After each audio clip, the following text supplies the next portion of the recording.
Here we are, last day on Seagull Lake. It's Friday morning.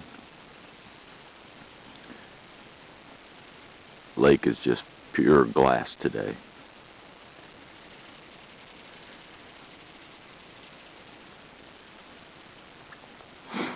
About 6 a.m.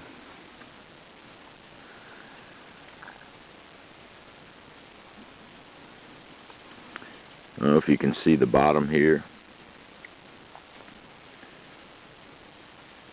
You see the reflection of the trees right in the water. The rocks down in the bottom. I'm guessing about 5 feet deep.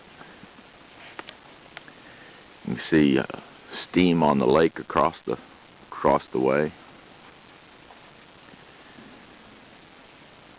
Krista caught a northern last night. She also caught a smallmouth.